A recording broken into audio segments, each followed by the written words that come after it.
भारत में एक ऐसा मंदिर है जिसके रहस्य के बारे में आज तक कोई नहीं जान पाया है। ये मंदिर देश से लेकर विदेश तक अपने कुंड के लिए मशहूर है। दरअसल इस मंदिर में एक ऐसा कुंड है जो हमेशा ही पानी से भरा रहता है और इस कुंड में नहाने के लिए साल भर लोगों का तांता लगा रहता है। जी हाँ, हम बात कर रहे हैं बर्बरी कुंड यानी श्याम कुंड के बारे में, जो भारत के राजस्थान के जयपुर में स्थित एक मशहूर मंदिर खाटू श्याम बाबा के मंदिर का हिस्सा है। खाटू वाले बाबा के मंदिर में स्थित ये कुंड अपने अंदर बहुत से रहस्यों को दबाए हुए है।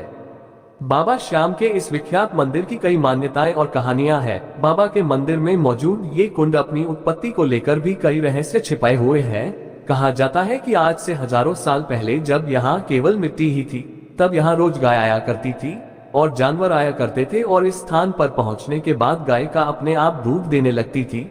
रोज हो रहे इस घटनाक्रम को देखने के बाद आसपास के इलाके में रहने वाले लोगों ने वहां खुदाई का काम शुरू कर दिया और जब उन्होंने गड्ढा खोदना शुरू किया तो उनका सामना एक गजब रहस्य से हुआ।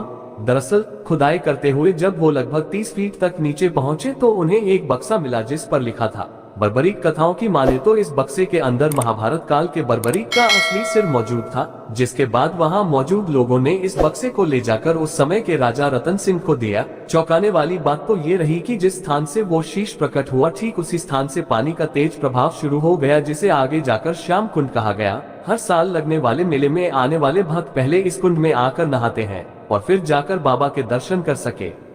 आखिर क्या है श्याम कुंड की मान्यताएं?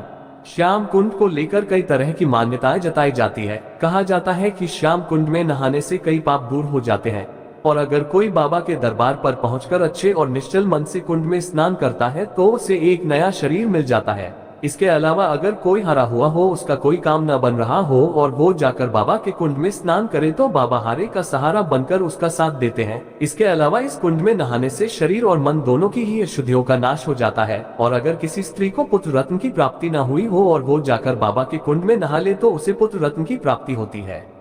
जैसे श्याम बाबा को हारे का सहारा कहा जाता है, तोरण द्वार को वकुंड का द्वार कहा जाता है, वैसे ही श्याम जल को अमृत कहा जाता है।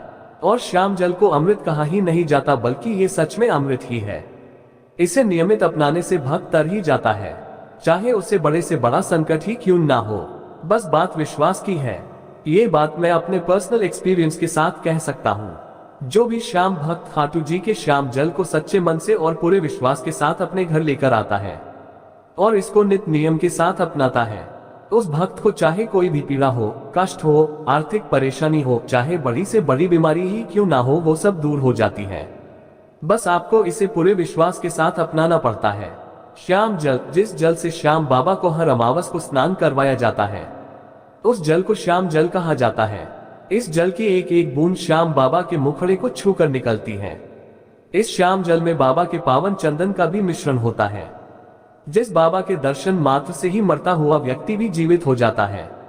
हारे हुए व्यक्ति को सहारा मिल जाता है, सबकी मनोकामना पूरी हो जाती है। तो श्याम जल के बारे में तो कहना ही क्या। कैसे अपनाए श्याम जल को? इसे अपना के तो तुम देखो, विश्वास करके तो तुम देखो, इसे मस्तक से लगाना, तुम नित्य नियम से अपनाना, पीड़ा जितनी भी हो ये दूर भगाते हैं। खाटू का श्याम जल अमृत कहलाता है। श्याम जल को नियमित रूप से अपनाना चाहिए। इसे पूर्ण है, चाहे वो कितनी बड़ी बीमारी ही क्यों ना हो। इसके साथ ही साथ श्याम जल का छींटा घर, ऑफिस, बिजनेस आदि में देना चाहिए। इससे नेगेटिविटी दूर होती है और घर, बिजनेस में बरकत होती है। श्याम जल नियमित रूप से अपनाने से मनुष्य तर जाता है। इसे नर और नारी दोनों ही अपना सकते हैं। श्याम जल कैसे प्राप्त करें? सबसे महत्वपूर्ण बात यही है कि हम श्याम जल को कैसे प्राप्त कर सकते हैं। श्याम जल को कोई भी भक्ति खाटू श्याम जी से लेकर आ सकता है। बस इसके लिए आपको कुछ बातों का ध्यान रखना होगा। श्याम जल बच्चों को नहीं दिया जाता, क्योंकि बच्चों को ज्यादा समझ नहीं होती कि इसे कैसे रखना है, कहाँ नहीं रखना। श्याम जल लेने के बाद श्याम जल की शुद्धता का विशेष ध्यान रखना होता है। इसे हर किसी स्थान पर नहीं रखा जा सकता।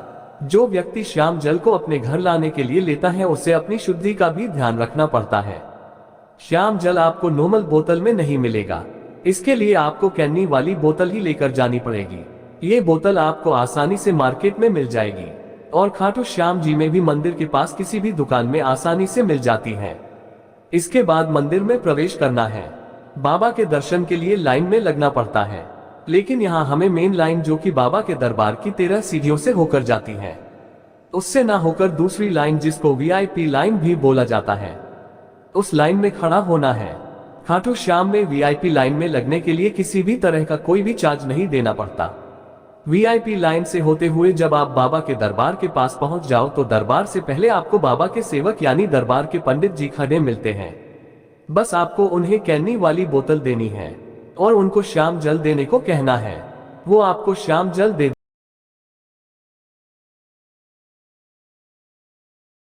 है। जो बातें आपको इस वीडियो के माध्यम से बताई जाएंगी, क्योंकि जब भी आप खाटू धाम जाएंगे तो वहां से इन चीज़ों को अपने साथ लेकर अपने घर ज़रूर आएं, क्योंकि इन चीज़ों की ज़रूरत सभी श्याम भक्तों को पड़ती रहती है। अगर आपको ये चीज़ें मिल जाएं तो आप बहुत ही भाग्यशाली हैं कि खाटू धाम से ये चीज़ें अपने साथ अपने घर ला सकें। जब हम बाबा के दरबार जाते हैं बाबा के दर्शन करने के लिए, तब बाबा श्याम से मन्नत मांगते हैं, अर्जी लगाते हैं और बाबा के भोग के लिए प्रसाद ले जाते हैं। पंचमेवा, चूरमा, लड्डू जो भी लेकर जाते हैं वो हम चढ़ाते हैं, दिखाते हैं मंदिर में बाबा श्याम को, और बाबा से कामना करते हैं और दर्शन करते हैं। उसके बाद बाबा के दर्शन करते हुए बाबा के मंदिर से बाहर आ जाते हैं। तब बाबा को प्रणाम करें और उसके बाद आप या तो अपने साथ 2 प्लास्टिक की कैन ले जाएं, या आप वहां मार्केट में से किसी भी दुकान से कैन खरीद लें, यानी कि प्लास्टिक की बोतल। तब आप बोतल में खाटू धाम मंदिर से ही बाबा श्याम का जल ले आ सकते हो। बाबा श्याम का अमावस्या पर स्नान कराया जाता है। तब बाबा श्याम का स्नान कराया हुआ जल इकट्ठा कर लेते हैं वो। जिन लोगों को बाबा श्याम के जल की स्नान आदि में प्रयोग कर सकते हैं, श्याम कुंड के जल को अपने घर में छिड़क सकते हैं, अपने ऊपर छिड़क सकते हैं, पर याद रखना इसको पी नहीं सकते हैं। तीसरा, अगर आप खाटू श्याम बाबा को मानते हैं और उनके दरबार खाटू धाम जाते हैं तो तब आपको इन बातों का ज़रूर ध्यान रखना चाहिए। कहा जाता है खाटू धाम जाने से भक्तों के सभी काम बनने लगते हैं और सबकी मनोकामना पूर्ण होती हैं। जब भी आप खाटू धाम जाते हो बाबा श्याम के दर्शन के लिए, तब हो सके तो बाबा श्याम का निशान अपने साथ लेकर आएं। निशान को लाकर आप अपने घर की छत पर लगा दें। बाबा श्याम के निशान को ऐसी जगह पर लगाना है जहां पर उसका अनादर ना हो। बाबा श्याम के निशान का अपना एक विशेष महत्व है। ऐसा माना जाता है कि जिसके घर के ऊपर बाबा श्याम का निशान है, उसे कभी किसी हार का सामना नहीं करना पड़ता है और किसी की बुरी नज़र नहीं लगती है। और साथ ही बाबा श्याम स्वयं ही निशान के रूप में आपके घर विराजमान होते हैं। तब आपको बाबा श्याम का निशान मिल जाए तो उसको ज़रूर लेकर आएं। आपको बाबा श्याम की असीम कृपा की प्राप्ति होगी। चौथा, जब भी आप खाटू धाम बाबा श्याम के दर्शन के लिए जाते हैं और वहां से अगर आपको मोर पंख मिल जाए तो वो लेकर आना ना भूलें। मोर पंख बाबा श्याम को प्रिय है, साथ ही भगवान श्री कृष्ण को भी प्रिय है। मान्यताओं के अनुसार अगर आपके घर में मोरपंख होगा तो आपके घर में हमेशा सुख शांति बनी रहेगी और नकारात्मक ऊर्जा भी आपके घर से दूर रहेगी। आप मोरपंख कैसे ले सकते हो खाटू धाम मंदिर से? आपने देखा होगा कि जब भक्त बाबा श्याम के धाम में निशान चढ़ाते हैं तब उस निशान के ऊपर नारियल के साथ मोरपंख भी बांधा जाता है। तो वो निशान खाटू धाम मंदिर के पास ही निशान जमा करने की व्यवस्था बनाई हुई है। तब आप ये मोरपंख वहाँ से ले सकते हैं। पाँचवा, खाटू धाम की मिट्टी। जब भी आप खाटू धाम जाएं तब वहाँ से ये ज़रूर लेकर आएं। ये खाटू धाम की मिट्टी। खाटू धाम की मिट्टी बहुत ही पवित्र है क्योंकि उस मिट्टी से ही बाबा श्याम निकले हैं। यह बाबा श्याम की ही मिट्टी है। तब आप सोच रहे होंगे कि मिट्टी क्या करें घर पर लाकर। तब मैं बताऊंगी कि आपको उस मिट्टी का क्या करना है। तब आप वहां से जो मिट्टी लेकर आए हो अपने घर अपने साथ, तब आप उस मिट्टी को घर जो भी गमला रखा है जिसमें तुलसी लगाई है आपने, तब आप खाटू धाम से लाई हुई मिट्टी उस गमले में डाल दें। ऐसा माना जाता है कि बाबा श्याम को अपने भोग में तुलसी अत्यंत प्रिय है। ऐसा करने से भक्तों पर बाबा श्याम की असीम कृपा की प्राप्ति होगी। ऐसा नहीं करना कि खाटू धाम से बहुत सारी मिट्टी भर कर ले आएं। वहाँ से बस थोड़ी सी मिट्टी लेकर आनी है।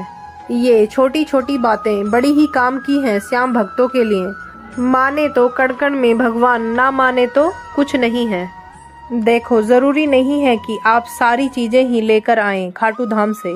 अगर आपको एक दो चीज भी मिल जाए तो खाटू धाम से आप वो लेकर आ सकते हैं अपने घर। आपको श्याम बाबा का जल आसानी से मिल जाएगा। श्याम कुंड का जल भी बड़े ही आसानी से मिल जाएगा। श्याम बाबा का निशान भी आपको बड़े ही प्यार से और आसानी से मिल जाएगा। और साथ ही खाटू धाम की मिट्टी आपको कहीं से भी मिल जाएगी खाटू धाम में। ये सब आपको खाटू धाम से मिल जाए तो समझना कि बाबा श्याम के आशीर्वाद की प्राप्ति हुई है। अगर आपको इनमें से कुछ भी ना मिले तो ये नहीं समझना या परेशान नहीं होना कि बाबा श्याम का आशीर्वाद आपको नहीं मिला है या आपके साथ नहीं है, क्योंकि आपको बाबा श्याम के दर्शन हो जाएं खाटू धाम में, ये ही अपने आप में बड़े ही भाग्य की बात है। बाबा श्याम की कृपा हमेशा अपने भक्तों के ऊपर बनी रहती है। भगवान कभी भी अपने भक्तों में कोई भेदभाव नहीं करता है। वो सभी भक्तों को एक समान मानते हैं। भगवान हमेशा अपने भक्तों के अंदर अपने लिए भाव देखता है कि भक्त किस भाव से अपने भगवान की पूजा अर्चना कर रहे हैं। इस वीडियो के माध्यम से कुछ छोटी छोटी चीजें खाटू धाम से लाने के लिए बताई गई हैं ताकि बाबा श्याम की कृपा हमेशा अपने भक्तों के ऊपर बनी रहे। भक्तों का कोई भी सवाल हो तो कमेंट करें और इस